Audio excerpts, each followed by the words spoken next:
montre un graphique, je vous le dis, là, ici, on travaille avec des modèles éclatés. C'est un modèle qui est extrêmement conservateur. Puis en plus, j'ai presque fait exprès. Je vous l'ai mis en bon français, le top to bottom. Là. Je vais vous le montrer tout de suite. Il y a une version un peu plus éclatée de ce modèle-là qui est remis à l'horizontalité. Travailler au moins avec ce modèle-là. Là, j'ai un modèle où il n'y a pas de flèches. Je vais essayer d'ajouter des flèches sur mes modèles de manière à ce que vous puissiez suivre ce que je vous jase en regardant le modèle et mieux comprendre, vous en servir comme illustration. Je reviens premièrement sur un truc que je disais il y a 2 semaines à propos de la candidature de Mélanie Joly qui commençait à me décevoir. Moi, on est le bazar d'idées, tourmaline.net, elle vient de Génération Idées. Je me suis dit, hey, mon monde va aimer d'où elle vient, ou qu'est-ce qu'elle fait, tout ça. On va la suivre, on va regarder son programme, tout ça, puis on va essayer d'avoir un petit billet même, OK?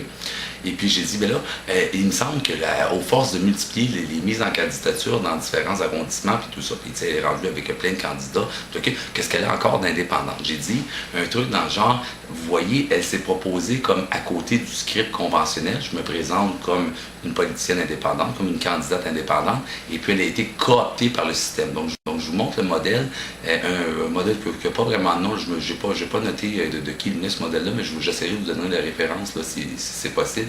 Elle a été cooptée par le système, donc elle s'est inclue dans le script, et il ne reste plus que le relent de ce qu'elle a présenté. Hein. Elle s'est dit, je suis une candidate indépendante. Maintenant, il n'y a plus de différence entre Mélanie Joly, candidate indépendante, finalement, c'est le parti Vrai Changement pour Montréal. Elle a été cooptée. Le modèle que je vous montre met en haut les conditions méta-constitutionnelles. Hein. Absolument, ici, on parle de conditions objectives avec le modèle de Weinstein. Je vais essayer de vous le mettre à l'écran, là.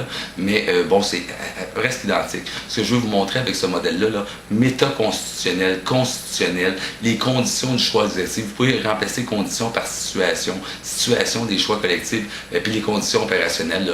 Le choix des acteurs, hein, un acteur, dans l'exemple que j'utilise, c'est Mélanie Joly. Mélanie Joly qui fait une décision opérationnelle, donc en bas, là, dans le milieu, sur le plancher.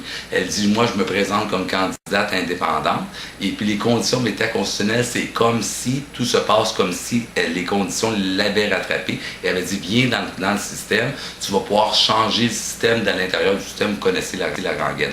Je vous propose rapidement de regarder un modèle un peu plus éclaté. C'est à peu près le même modèle.